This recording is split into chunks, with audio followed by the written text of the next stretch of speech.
Hello, everybody. Welcome to the virtual awards ceremony, where we are honouring all of these amazing certified handwriting specialist teachers.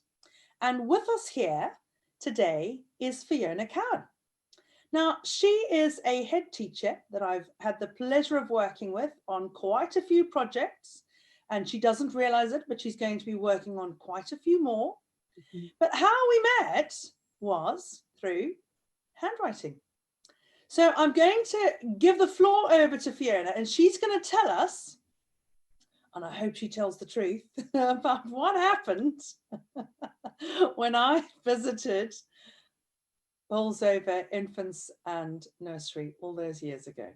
Come on, Fiona, give us the goss. Well, Mel, it was an interesting issue. As a school, we're a large infant school and we were having quite an issue with handwriting in the presentation. We've been working on writing and writing genres and improving writing for quite some considerable time, and we'd formulated a school policy and the teachers were delivering it really well. But we were struggling with handwriting. And I knew there were things that weren't working particularly well for us, including starting on the line and cursive handwriting, etc. And so I started to look for something different, something new, something current that was different from what goes on that's gone before. And a lot of handwritings about practicing on handwriting paper and just repeating the same joins and the same things over and over, and it just didn't work for us. And as a school, we'd spent quite a lot of time already looking at fine and gross motor skills in relation to writing. So we'd done a lot of work using our PE funding around getting large gross motor activities outside so we could develop children's core stabilities. We'd done a lot of work about fine motor control and developing children's muscles in their hands and their arms. But we were still struggling. And we were still struggling with that actual letter formation and joining. So as we do as a school, I was doing some surfing, looking through Google, trying to find something that just was new and innovative, that wasn't the same old repeats. And I happened upon Startbee, and it was just a Google search around handwriting. And I read a little bit about it, and I didn't really understand what it was. So me being me, instead of just reading the page, I picked up the phone. And I picked up the phone and met you. And we had quite a lengthy chat. And you said, I tell you what, instead of trying to explain it to you, I'm going to come to Chesterfield. I'm going to get in my car, I'm going to drive to Chesterfield, and I'm going to come and show you Startbee. And I think at that point, Startbee was quite new. It had been in quite a few schools. You'd done some trials. And so you came out and spent the day with me and Sarah, who's my literacy coordinator and now leads on Startbee, amazing teacher. And we both learned so much on that day. I've got a literacy degree, an English degree. I've studied English at degree level. I learned to be a teacher on a BEd, so I had a 4-year course of lots of work around phonics and genres and writing, but never had I really spent so long thinking and learning about handwriting. And some of the conversations that you and I had just blew Sarah and I's mind. We knew a lot of information, but the fact that we were putting together some of that theory, some of our practice, we're very experienced teachers, both of us, and we've worked on this for a long time. Writing in particular has been a huge issue, along with boys writing in particular. And we've always had a strong belief that fine and gross motor skills, handwriting, are the issue for many children, boys in particular, and that if we could kind of solve that problem, the mechanics of writing wouldn't hold children's creative writing back. And that day we kind of really spent the day walking around the school, looking at what we were doing. You were talking, and you stayed that night, and the next day you delivered match fit assessments, which again, the information that came from those match fit assessments was second to none in terms of handwriting. Now, we're not talking about creative writing, about genres and structures. We're talking about just handwriting. We looked at handwriting grips and pencil grips and all the positioning on the pages and just the information that came from that one match fit assessment. It took us nearly a day to do all of Key Stage 1. You delivered it to every class, and then you sat and patiently went through all of the scripts with Sarah and I and showed us how to mark them. And we were buzzing after that day, and we were so excited, totally shattered. You had worked us to the bone. I mean, we're a hard-working staff, and we were shattered. We'd worked so hard, we'd learned so much. There was so much information coming at us that we were blown away, really. And I think it was the match between the new things we learned and all of our experience making sense. All the things we knew were being shown in something that was tangible, that we had evidence for, which then meant we could gather proof that whatever we did worked. So then we started having a look at Startby, and the program in terms of Startby was very structured in terms of patterns and lowercase and uppercase letters, etc., and how the lessons were delivered by Hannah Jane. And you know, we introduced it in a school, and it wasn't easy. You know, we've got 9 classes. It took us a long time to get it right, and some of the things you'd suggested that you'd worked with other schools on didn't work for us. And as we do with anything as a school, we made it our own. But actually, in doing that, it fit with how we worked as a school, the work that we got in place around spelling and comprehension, etc. And we fit it around what we did. We added it to our physical plans around gross motor skills. It introduced more fine motor time than we'd already got in the curriculum. And it was hard work, don't get me wrong. Delivering 3 sessions a week just became insurmountable. We couldn't carry on with that, and we have altered those things as we've moved forward, as you do with any program. But what we've found is our teachers' knowledge around handwriting is just immense, to the point that, you know, we can diagnose children with issues. We can have a very professional conversation about where these children go next. My staff, you know, trained in this 3-4 years ago. They're training each other as we've got students and new teachers coming on board. And you know, they're very competent in it. Sarah's very good at extrapolating the data, talking about the progress of the school, making set class targets, individual targets, group targets, how we organise our classroom in it for the teacher to be free to be able to support the children, for the children to have conversations. And you know, we have worked with you over the last few years, as you say, on lots of projects, Startby being the biggest, really, and we've met you a number of times doing a number of different pieces of work around Startby. And then one day you said to me that there were people in early years that were really interested in looking at Startby. I was at that point the mother of a 3-year-old who was a boy, and I had been spending quite a lot of time ensuring that he didn't become a writing statistic. And we had worked very hard as a family to ensure that he got lots of physical exercise to develop his gross motor skills. We were doing lots of fine motor activities. And, you know, he's a lefty, was another issue for him. And so at that point, he didn't know whether he was using his right hand or his left hand, and he wasn't sure. And so I'd been working on this both as a school and as a parent for quite some time. And so, you know, you said write it, and I spent weeks in my evenings and weekends creating the Mini-B program, basically. And then 2 years ago you came up and we recorded it. And then since then we've gone on to record the Mini-B's yoga to add to the program in terms of developing control and stability, and core stability. And things have gone from good to better. You know, as a school, our handwriting is definitely much improved. The progress our children make is immense. So I'm not saying we've got the best handwriting in the world. We're an infant school. Our children leave us in year 2 to go to the juniors, but they leave us being able to write competently, most definitely at a position where they are learning and using joins. That includes quite a lot of our special needs children as well. And the program worked for us. And, you know, obviously we've then gone on to work on a number of different programs with you. But I think for Startby, it was the one that had the biggest impact right across our school very early on. Fiona, tell me about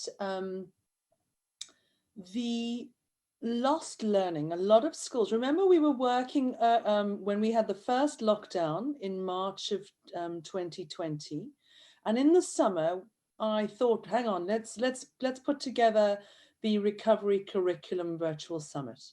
So if anybody's listening, you can go and listen to that.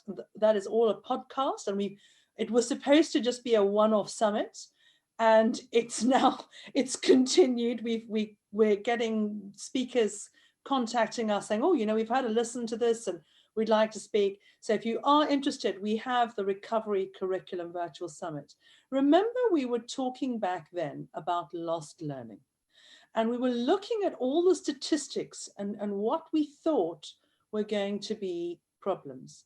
Now, after that was recorded, you then had a period where the children came back to school, and you didn't assess them immediately. You first waited, you had a strategy, you knew your pupils, you knew your school, and you said you were first going to work on your phonics and your reading. You knew that and maths, that those were your main issues. Then when you felt that you were confident with those back on track, you then did your handwriting match fit assessment for the year. I think the thing is, we did have lost learning. We had quite a lot of lost learning, but what it allowed us to do is, over the autumn term, when we had the children back in school full time, we were very quickly aware of the gaps in their learning. Our parents have done a magnificent job, and one of the things we've worked really hard with as a school, with your support, to be fair, is creating a really close community. And our parents have done really well with blended learning, and we've done a lot of work around the recovery curriculum and the extended curriculum, and you very kindly have supported us in that on a number of things, including the recovery curriculum, etc. So we've done a lot of work around that. But when we returned in September, we knew that there would be gaps in children's learning. Reading in particular was a massive one, because when we closed the school in March, we didn't ever think we were going to be closed that long. And we sent the children naively home with 3 reading books each. So we've got, at that point, we've got 300 children, 3 reading books, that's 900 books. We lost a lot of books. But, we thought we were doing a good job and sending them home with a number of books, which we'd be able to swap and get back, etc. And that didn't happen. Now, we do pay for an online subscription for books. We find that parents find it quite difficult to access that and to engage with that. So we knew when we came back in September that would be number one in terms of the problem. The other problem was around phonics, and the gaps with phonics, because parents haven't got the knowledge that we've got around phonics and the particular teaching. Now, my staff had worked really hard on delivering phonics. We'd written really hard on our website so that they can access videos and get lots of support. But again, we knew that would be a gap. And then the biggest gap really we found was in terms of practical maths. That the children had done lots of paper-based learning with parents, and even though we'd sent out practical activities, generally they hadn't got the imagery that they needed in order to be concrete in their maths activity. So we made a decision in September that, not that we would put handwriting on a back burner, but we knew we had a structure in place to solve that problem later on. And we knew it was really important, but actually in terms of writing, we needed to get that basics in terms of storytelling and interest in books and literacy and the phonics in place. Because what we were confident with was, once we'd done that, we could roll out the match fit assessments, we could make a decision as to where the children were, and we had a plan to put in place for that. And we could do that at any point. But with the reading and the phonics, we'd never experienced this before. We'd never seen children with such gaps. And so we had some work to do. And so we built our reading recovery bridge and put that into place. We then had a look at adding to our phonics structure, and we did that and put that in place. We worked around the maths.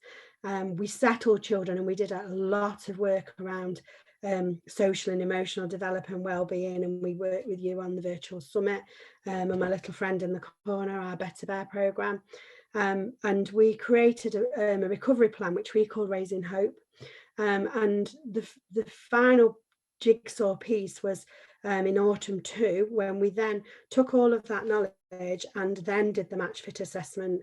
And actually what we found is by leaving it till then, the children had an opportunity to come back to build up their gross and fine motor skills again, because we've been working on them as play activities in PE. We were giving children lots of outside time because that's the things that they'd missed.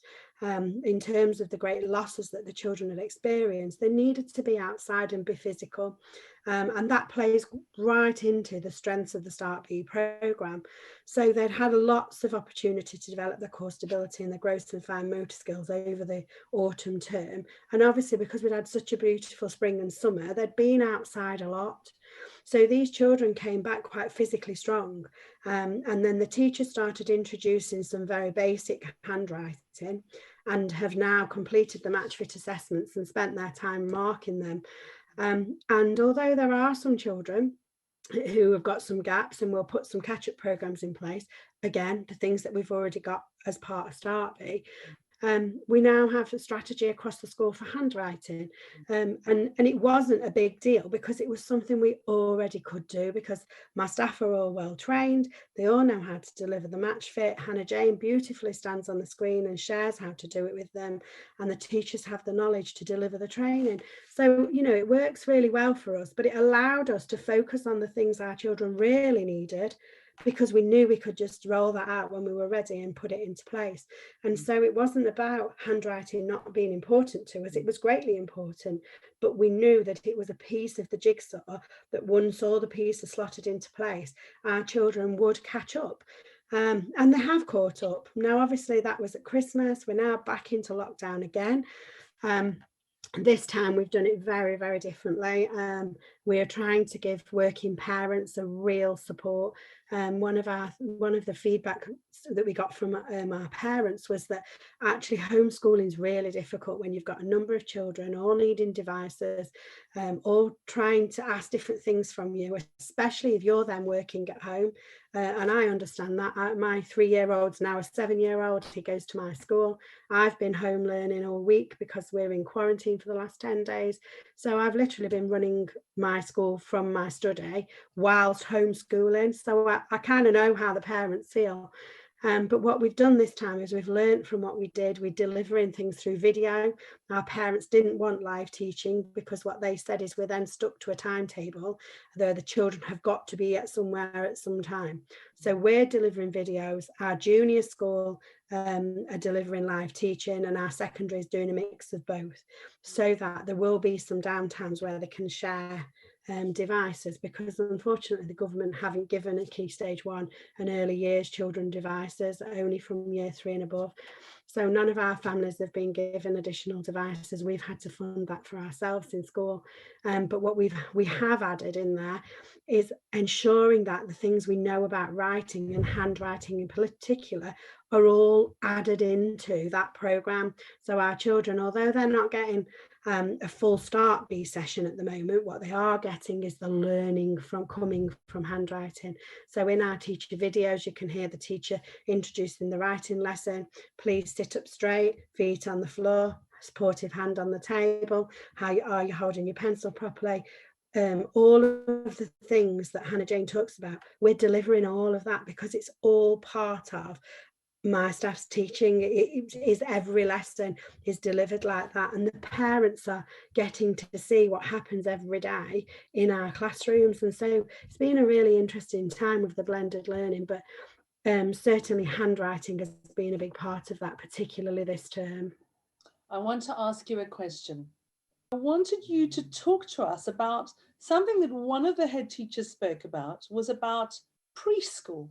They had a bit of an issue that preschool was teaching children to write. Their preschool, their feeder preschools, and they said, this is affecting how we deliver our handwriting program when we deliver Startby.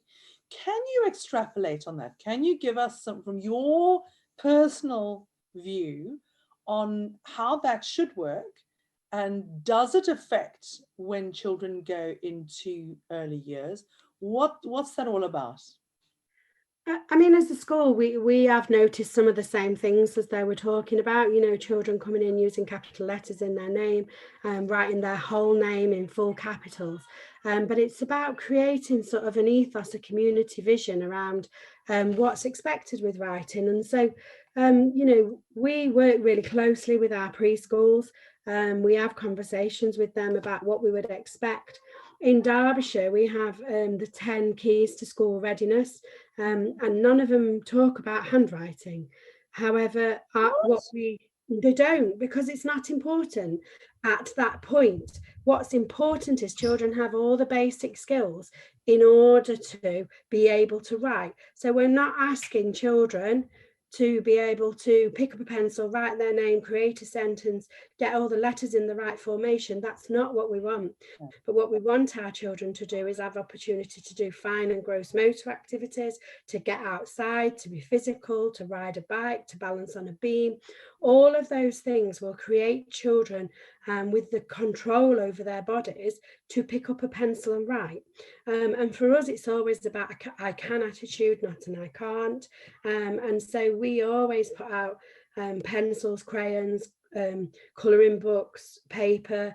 All the resources are always free and accessible, especially in our nursery, so that children can have a go. Because what we want children to do is to think they're a writer, to believe that they can write, even if it's just mark making on a page. That's okay.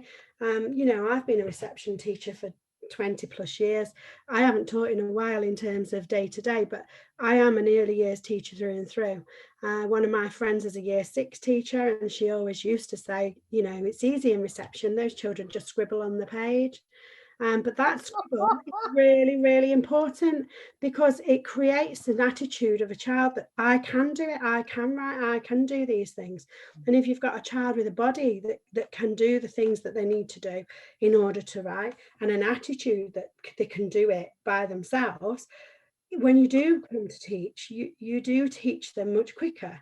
Now, I understood what the person was saying around, you know, we're not unteaching them things, but actually what we've found is by sharing our knowledge with the community, people understand better about what's expected. And so I had a parent send me a message the other day to say, it's been lovely watching the blended learning lessons, because I now know what you're talking about. I can hear the teachers saying the things that's expected, so that when I'm supporting my child doing homework, for example, I know what he's talking about. I know how to help him because I've seen how you help them. And so I think it's about education. It's about sharing this knowledge.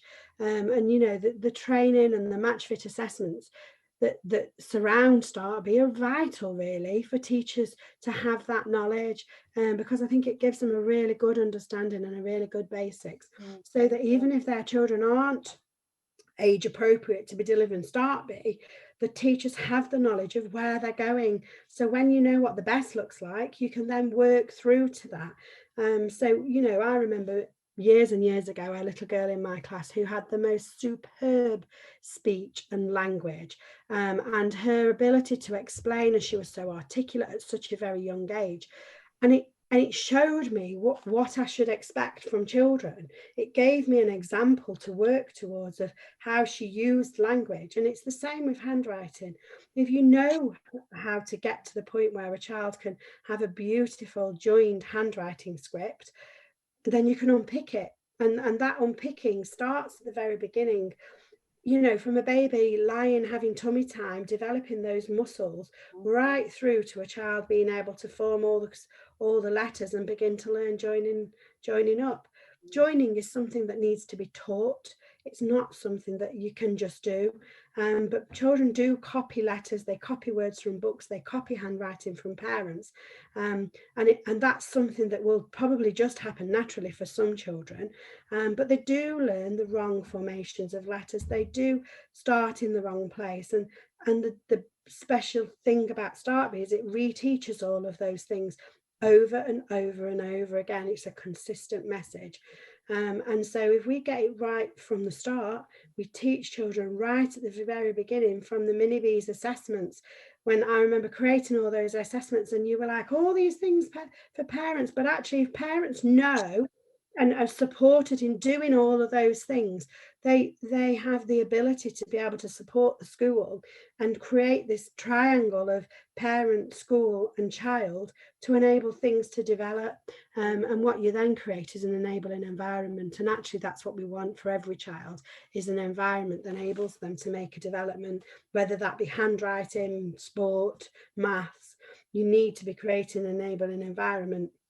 And making sure all those bits fit together in a jigsaw is how you do that. Fiona, I want to ask you, quite a few, some of our speakers, they still don't seem to understand or reconcile the importance of handwriting, of the importance of teaching handwriting. And I think many of us, myself included, I use my phone all the time. I'm texting, I'm WhatsApping, I'm typing, I'm on my iPad, I'm on my keyboard. But where we forget something is that we forget that we can write.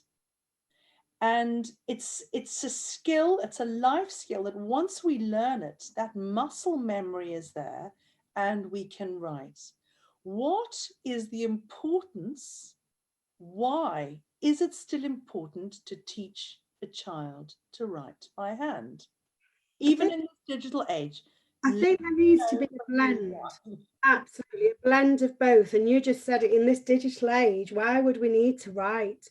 You know, I spend all of my day running a school from a laptop and a phone. Mm-hmm. You know, why would I need to be able to pick up a pencil and write? But I tell you, right next to me is my book, is my notes, is my post-its, all them scribbles. I mean, I'm a prime learner in terms of pictures. You know, I use mind maps. Mel loves a good mind map of I mine. love your mind maps. I just literally open my brain on a page. But I've got all of those skills, as you say, and I was taught to write as a child, and I can write now. And I do use technology, but we teach our children to use technology too.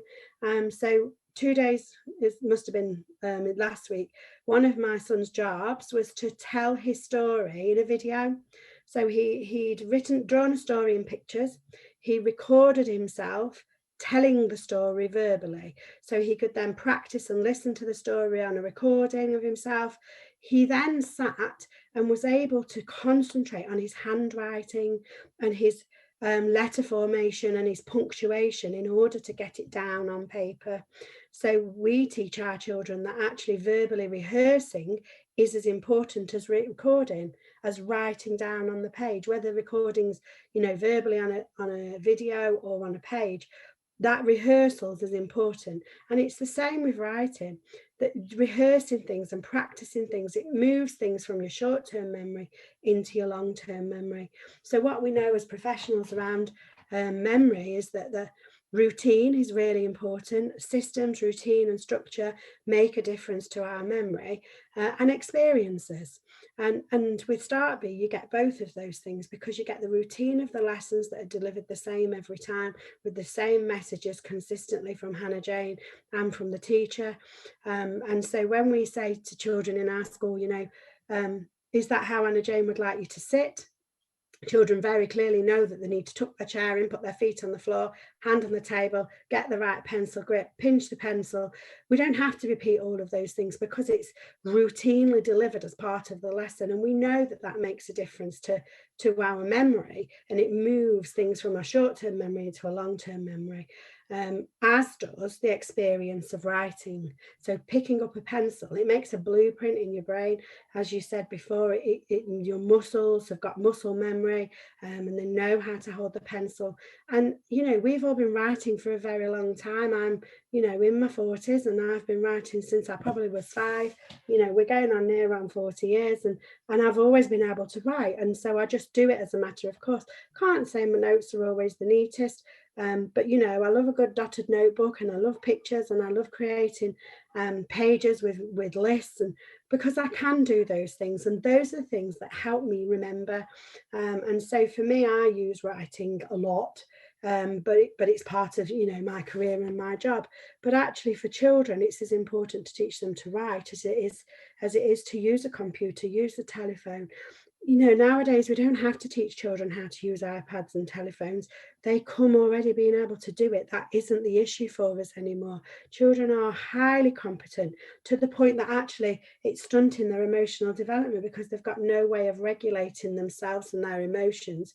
Because often with a child, as soon as they get upset or frustrated, parent passes them a device and they're soothed. And so they can't then soothe themselves because they're so used to doing it on a digital device. And actually, for these children, it's really important that we divide those two skills, both equally as important in a modern day.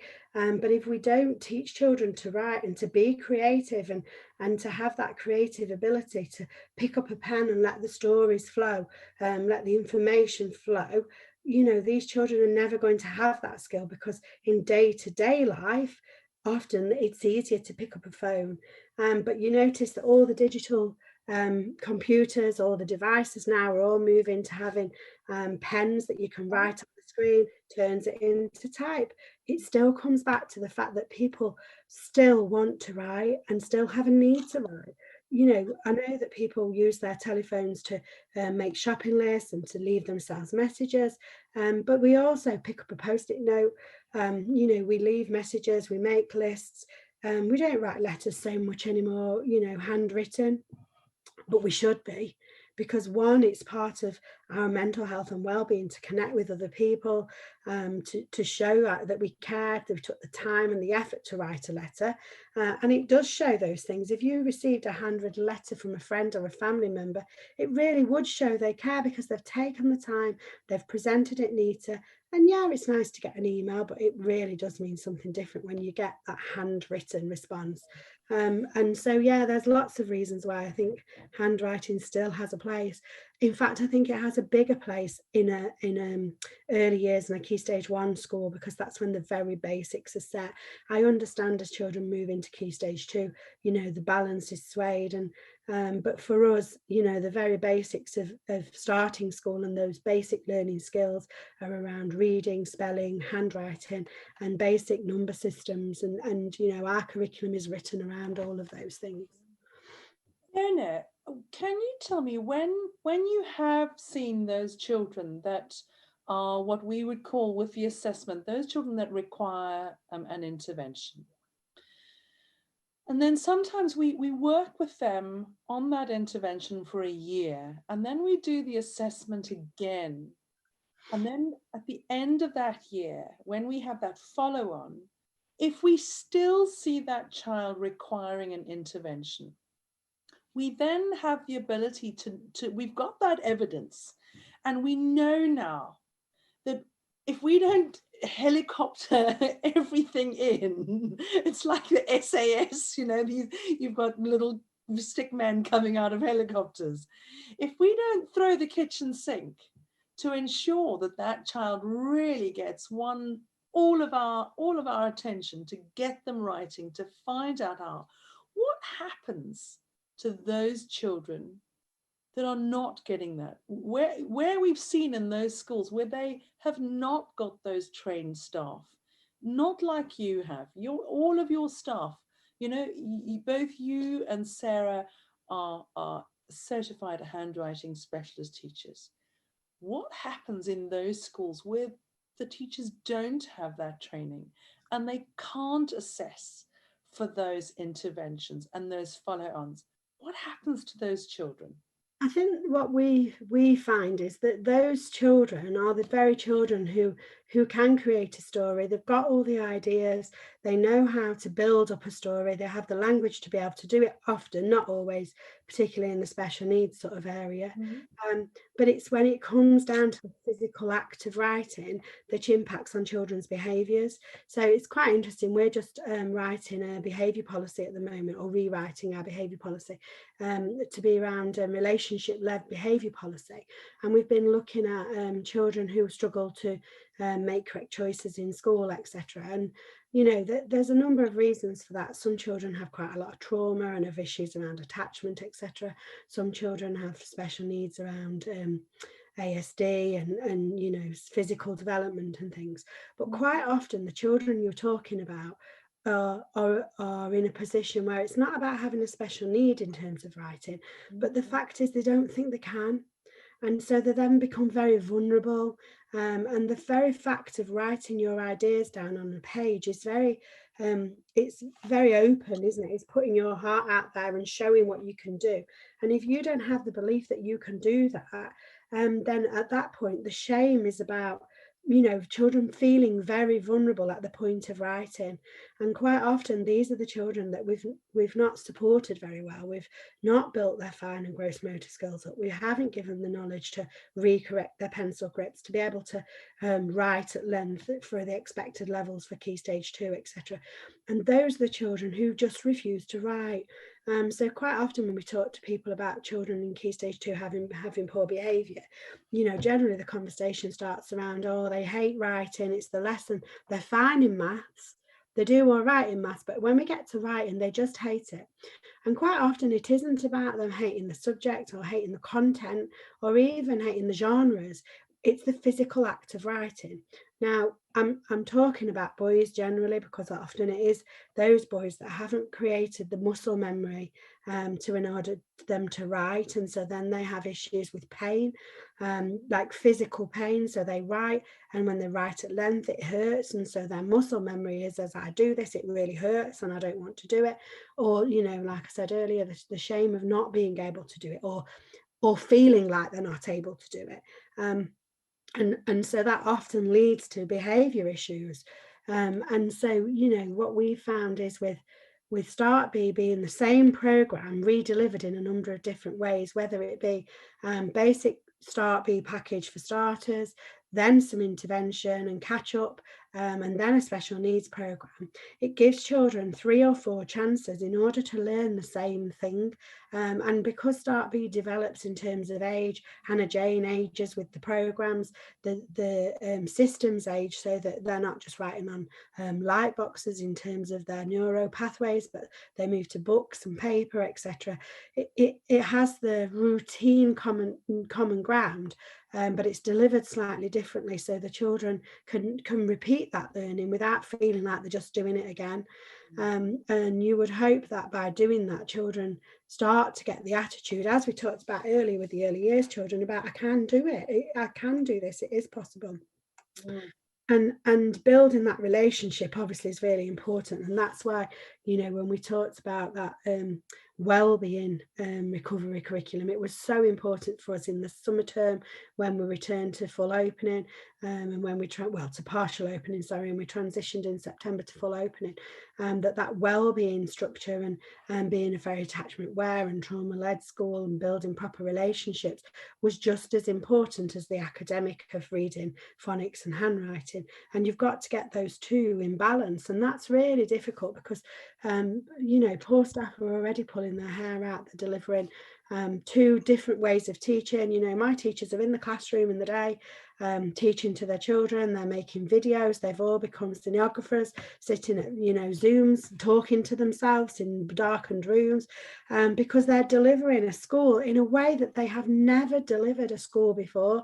In the last 8 months, we have recreated our school, and I know that you've walked some of that journey with us in terms of pulling me together when we're having the bad times and laughing at the nice times, and sharing the stuff on our closed Facebook page when we've had successes. But it's been a long journey for teachers, and to then say, okay, we're now opening our school, I'd like you to assess their reading, I'd like you to work on their phonics, do catch-up maths, give them a handwriting assessment, get that all marked. These staff have gone through so much, and they need the support. And actually, their well-being and emotional health is only as good as the poorest child in their class's emotional health. So if you've got a child that every time you start to write throws a fit and behaviour is inappropriate for a classroom setting. I mean, I've seen children, not in this school but in previous schools, tip the table, through the chair, just refuse at the point where we've asked them to write. And at that point we knew writing was the issue, but I didn't have the knowledge and experience, because I was a young teacher, what to do. And I'd look and think about that boy now, and I just think, oh, if only I'd have known, I could have done a match fit assessment with him, I'd have had the data to know what to do with him, and I could have supported him better. But that knowledge is out there now, it's all in there, it's all in the training. And for schools that haven't got that knowledge, it's really vitally important to have it, which is why, you know, in the summer months when you and I had the conversation of everybody should have this match fit assessment, you know, I was just so My proud. husband still hasn't forgiven me. He was so cross with me. I was so proud to be able to have my name on something that allowed people to get that training and that match fit assessment for free, to be able to gather that knowledge that would support boys writing, but whole school initiatives. You know, for us, we have a corporate approach without being a corporate school. So the success of our school is about all of us agreeing what we do and doing it together. And so we get a consistent approach. So the start be just fit with us brilliantly. All my teachers were trained. You know, you talk about Sarah and I being handwriting specialists, and yeah, we went through it a number of years ago with you right at the very beginning, but so did all of my staff, and you know, they are all as well trained as both Sarah and I. My staff that are experienced and have been with us along the journey all have this knowledge, and they all have the ability to share it with each other, and that's really important in teaching, that we don't hold on to this knowledge. And then the one thing I know that with you, Mel, is even though, you know, it is a private business, the one thing you don't do is hold on to things.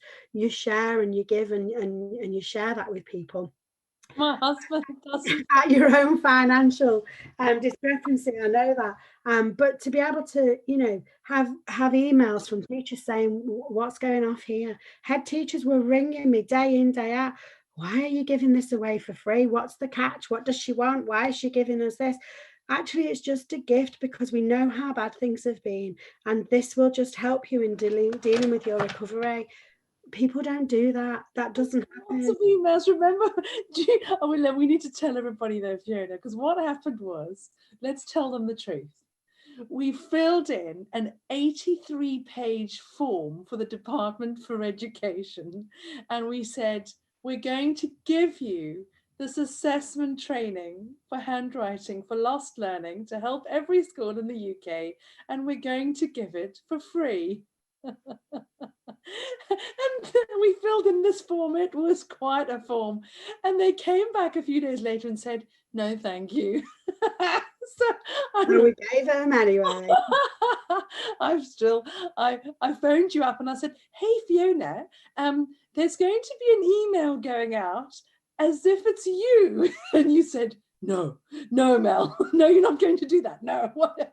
And I said, oh, I tell you what, I'll show you the email. And you said, no, you are not sending that email. And then we tweaked it a bit. And you said, what are you doing? I said, no, we're giving this to every school in the UK. We're going to bypass the Department for Education. And then we thought, I don't know what we were thinking, Fiona. We were thinking we wanted to help people, Mal. We did. It was right at a time where things were so difficult. They were. You know, in April, May, and June, it was the most difficult time of my career. I mean, I know I don't look old, but I have been a head teacher for 20 years nearly.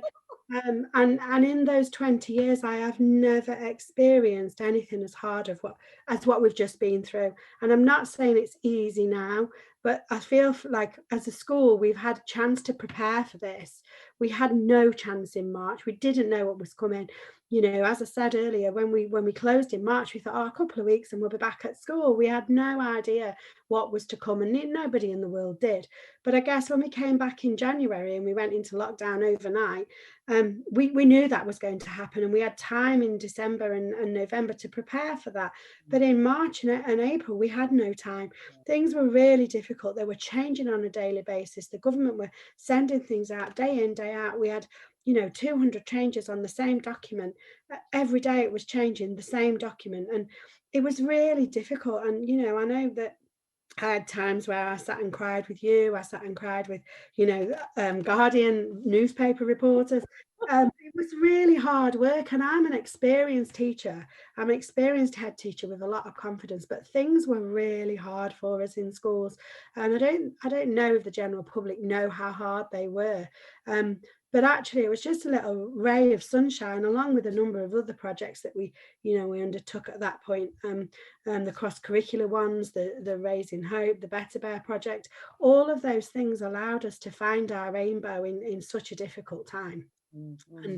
And I guess passing out the Start Be Handwriting project was one of those sort of times where we could give something back to a community that are working their socks off in order to support children and families. We had all those emails. We had one email where this guy said to you, "This is against GDPR. How dare you?" And you went back and you said, "I'm giving this to you." I just said, I'm so sorry if I've offended you.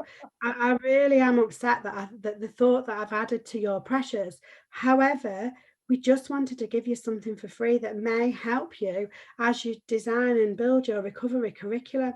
And I think because I went back with such compassion to say, look, I'm really sorry. I didn't mean to offend you. I didn't mean to break data protection. All I was doing was sending you an email with a public email address to give you something nice, and you'll have a look at it, because if you have a look at it and you follow the training, you'll agree that we've given you something and we've done you a good turn. You know, I'm sorry if we've upset you, and if we have, don't open the email. However, when you open the email, you'll realize you've got yourself a good old prize. So you know that we were in the newspaper, Fiona. That it was I think it was Britain Loves Business or something like that, and they wrote about these three these three mums that had donated 47 million pounds worth of teacher training to every school in the United Kingdom, and I looked at it and I just thought. And then what did they say? They said, "Oh yes, the way it was worded, the headline was, 40 the recovery curriculum gets 47 million boost." And we looked at it, and I said, "Hey, they've changed. They've made it look like the government's paid us." But, you know, once you can write, we open up a world for people, for children who are illiterate.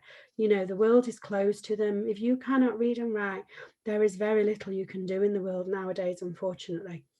So However, what's exciting, Fiona, is that when Ash's school contacted me in Dubai and said, I hope they're listening to this. They suckered me, you know. They said to me, can you do some deep dives? Can we do this training? You've given it to the UK schools. And I said, oh, all right then. And I thought, oh, they're just going to do the online training. I got these emails. Okay, can we have a deep dive with you? So they booked in this session and 100 teachers came in for the first one. And then they said, oh, we're going to have another one in 2 hours. And I was like, why? Oh, we've got the next 100 teachers. But it was very interesting. What was so interesting about this was the deep dives. So we did the deep dives with the 8 literacy leads. And then I said to them, Asha said, are you going to give them a certificate? And I said, I will only give a certificate if they can show me that they can do the assessment and that they can set out the personal handwriting strategy. And I want them to start the process of showing me that they can do that school-wide assessment. I want to see the data. I want to see the way that Sarah Cooper does her data. That's what I'm after. The way that Lou Nelson, because it was Lou Nelson when we were trialing this from years ago. And she went, oh, look, there's data here. We can put it on a spreadsheet. And I said, really? And she went, oh, I'll just put it into my data tracking software so that when I came to you, we could hone it even further and say, right, let's have a look at the left-handed, the boys, the autumn, the spring, the summer, the winter born, the left-handed, the right-handed, how many hypermobile? And you and I looked at it and we said, there's a couple of PhDs here, you know, there's a lot of information. match fit assessment gives you so much data, but it also allows teachers to hone their practice. So, you know, when my staff get their class, the first question they ask the prior teacher is, are they left-handed or right-handed? Because it'll make a difference where they sit on the table. It'll make a difference who they're sat next to. I mean, we have a pencil policy right through school. We know which children get which pencil at which point in order to make, you know, support their progress through. So we start off with quite chunky pencils, and we move on and so forth through onto handwriting pens. And so we have a pencil license and a pen license, and there's lots of success and things written in. But for my teachers, they've got all of those questions ready in order to support that writing. And that training that you give, that you've given to people, it's so rich in information and data that it allows you to stop and say, okay, why is this particular child not progressing? And one of the things we found quite interestingly at Christmas, when we did our, in autumn too, just before Christmas, when we did our match fit assessments after lockdown, we didn't have so many children that were hypermobile as we've had in the past. And I think the impact of the changes we made in the early years and through nursery and reception and into year one have had a huge difference made a difference on our children. And as I said, you know, when children were in lockdown, they were much more physical. We did lots of activities where children had to get outside and do things. And we did encourage that growth motor, which was the other issue we'd had in terms of children being able to sit up, to sit still, to not rock on their chairs, to know where to put their hands, etc. But that data showed us that we'd had a massive impact on that. So if people wanted us to be able to prove over the last 4 years the progress our children have made individually, but also as cohorts and as year groups and as school as a whole, we have that data. And never before have we had such data around handwriting.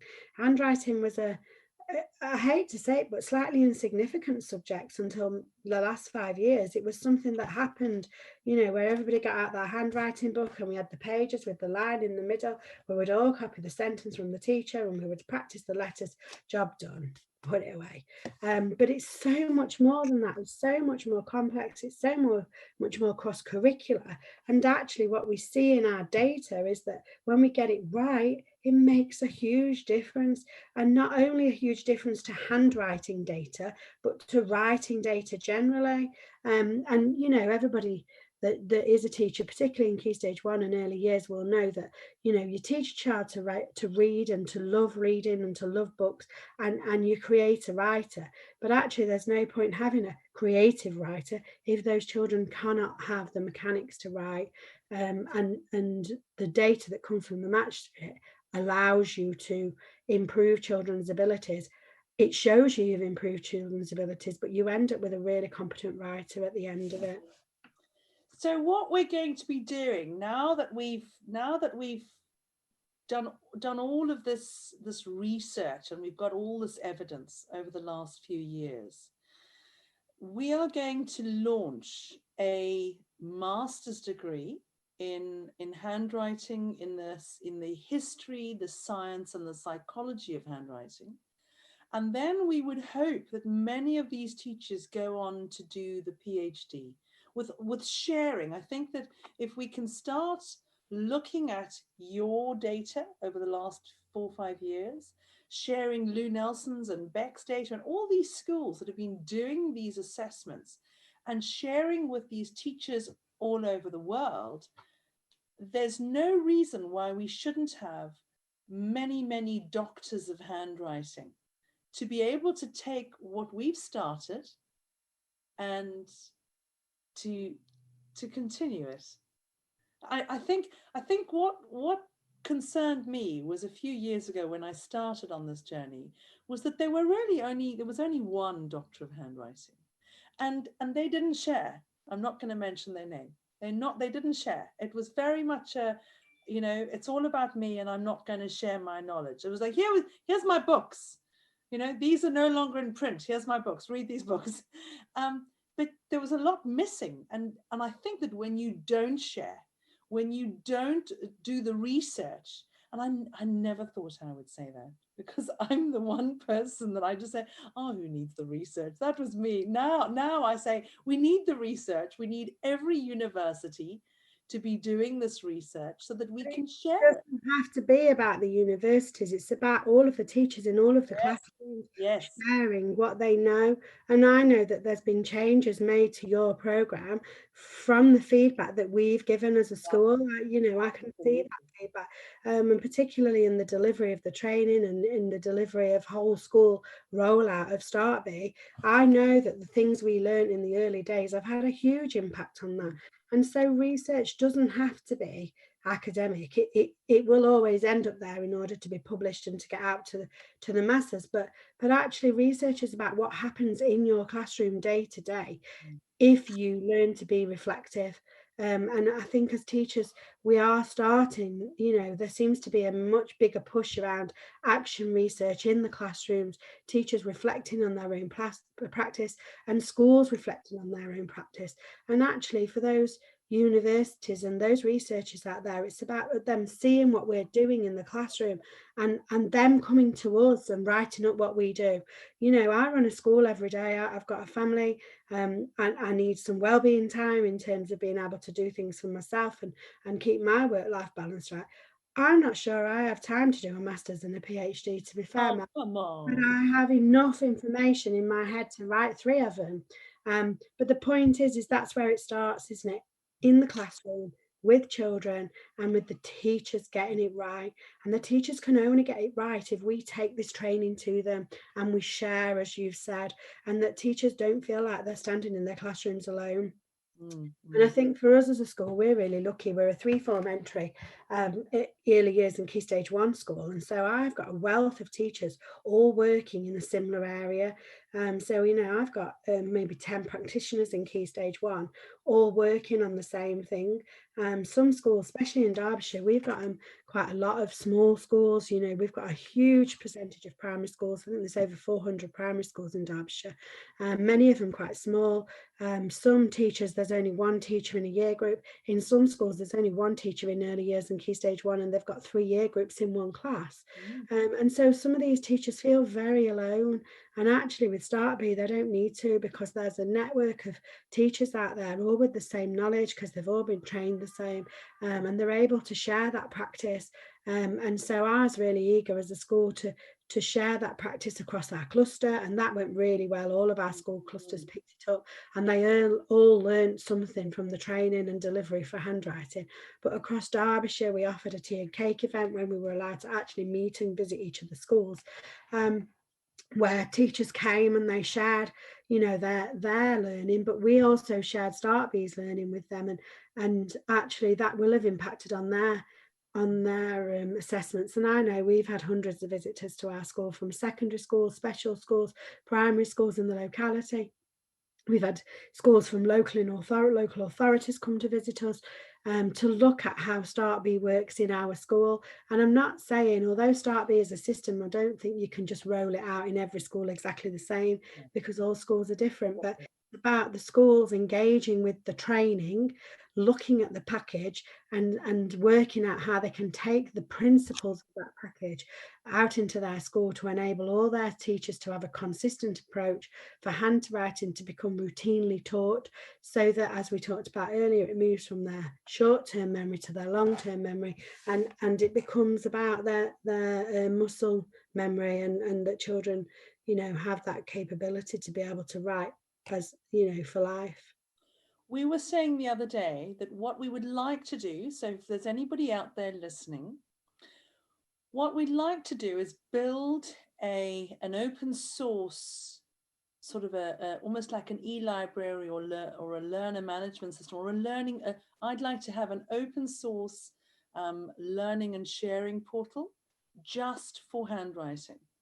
And I think that we could share this best practice globally with every single teacher in the world, to share, so that we can work together, deliver this training, this handwriting assessment training, have as many of these specialist teachers as we can, for them to share best practice and to make this available to every school, open source, around the world.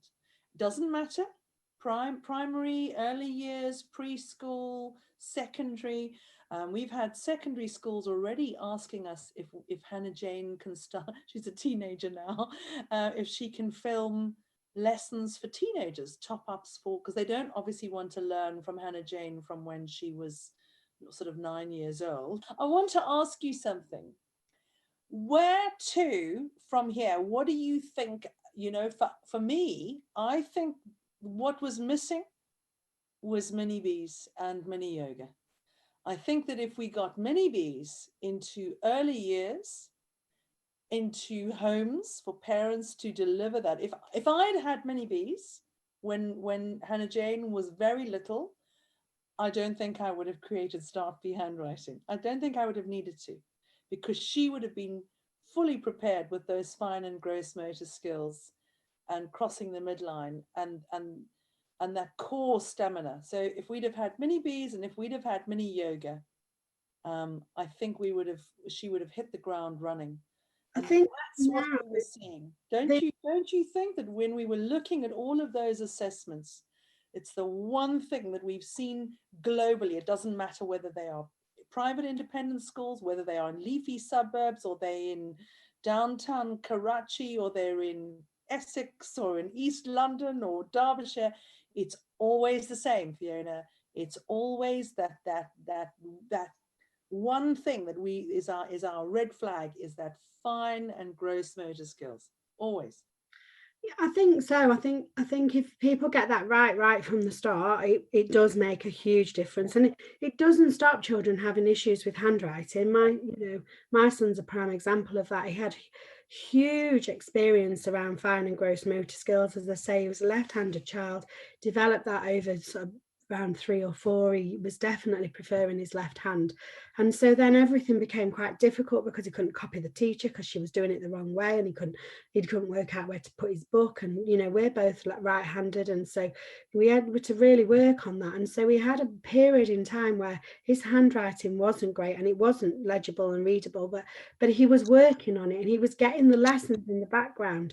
And he's in year 2 now, and the other day, he, as part of his blended learning at home, he wrote a story, 2-page story, and it was just absolutely fabulous. And there's still a few letters there that he needs to work on, and there's still a few numbers in his maths that are reversed. But he's made huge strides in his progress, and he had the very basics around fine and gross motor skills.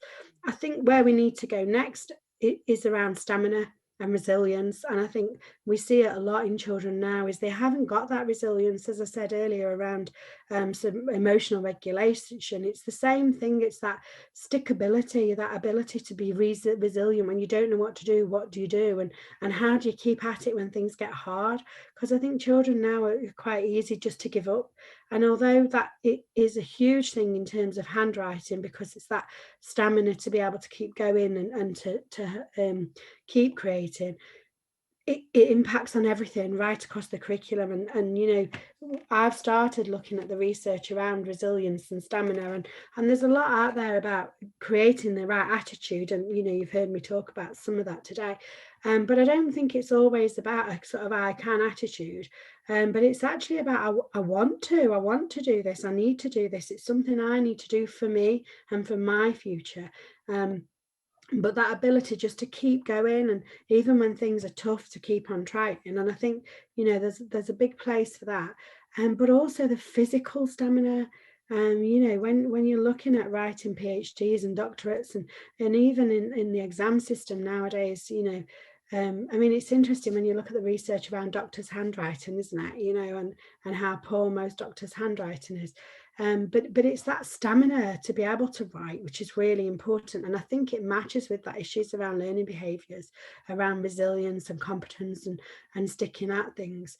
It's the same thing with handwriting, and stamina certainly is something, physical stamina, whether that be gross or fine motor, that actually we're starting to build with that programme around mini bees and yoga, and where we go from here in terms of building that stamina is going to be quite an interesting journey, I think. And we know that with what we've been doing, that we need to develop those deeper cognitive thinkers, and handwriting helps to deliver that. And then once we've done that, then we deliver climate literacy. And once we've done that, we deliver carbon literacy, because they all feed into each other. And if we understand, we missed a step in terms of emotional literacy as well there, though, yes. Matt. Before we even get to the climate literacy, we need to develop that emotional literacy for children as well, and that cognitive sort of ability. But then, like you say, is that cross-curricular understanding of I can make a difference if I keep going at something. Greta Thunberg didn't give up. She didn't stop sitting outside Parliament. You know, she didn't give up with her messages. She didn't bend to the pressure of getting on a plane to go places to share her message. She spent days and days on boats crossing the oceans in order to share her message. And she did have stickability. She did have resilience. But I know that she's had an awful, you know, sort of journey around her emotional literacy because of her special needs and or her abilities. But, you know, these children need all of these things in place, and we keep talking, or I'd keep talking about jigsaw, but it is about getting all the pieces in line. And you know, over Christmas we've been really sick here. We've all had COVID and we were very ill with it. One of the presents I got for Christmas was a jigsaw, and I've never had a jigsaw before, and I was like, oh my gosh, and you know, I'm getting into my 50s and 60s and building jigsaws. But it was really interesting to start thinking about the process of how you do a jigsaw and how you work out what comes first and what comes next. And you find the corners and then you do the sides and then you find all the blues and all the greens. And that sort of systematic approach to building a jigsaw just fits with learning, doesn't it? That, you know, if we learn this and we learn this, and some things have to be in a certain order, other things it doesn't matter, they come along at a certain point. But if we get all the right pieces in the right places, the picture is magnificent. And it's the same with learning. You know, if we can get handwriting to fit with physical development, to fit with emotional literacy, to fit with you know, green literacy and all of those things together, we can make children that can have a huge impact on the world. And you know, I heard a talker, when I think it was a TED talk today, as part of our research around relationship-led behaviours, and they were talking about the leaders of today, talking about creating the leaders of tomorrow and the skills that we need to have. Actually, that's wrong, because if we're creating leaders of tomorrow, we are the leaders of today. And why are we creating leaders of tomorrow to make a difference when we can do it today? And actually, the things that we can do today is make sure that we're teaching children right. We're teaching them the basics of literacy. We're teaching them the basics of emotional literacy and green literacy. And we're getting the things right to enable them to make a difference. But we're also making a difference at that point. And we are creating leaders of tomorrow, but we are the leaders of today too. And if we want to make sure that children are ready, handwriting certainly needs to be up there with the most important skills. Can I You get heard it here, folks. You heard it here, folks. So this is the very first virtual awards ceremony honouring the certified handwriting specialist teachers. They are the first in the world here, 2021.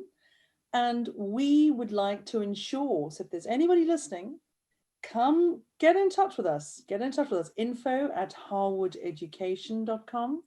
And let us know what you think, because we would love to build this open source learning and sharing portal so that we can share all of these handwriting specialist teachers can share their learning, share their best practice, share their experiences, and we can develop more of these handwriting specialist teachers throughout the world so that we have doctors of handwriting all over and in many languages. It doesn't just have to be English. It can be Arabic, Urdu, Hebrew, Hindi, every single language that there is on this planet.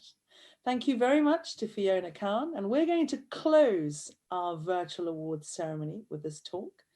Thank you to everybody, and don't forget, this is just the beginning. So we are looking forward to any schools that are interested, get in touch with us, and we can also do those deep dives and take on the training of a group of handwriting specialist teachers for next year, for the next cohort.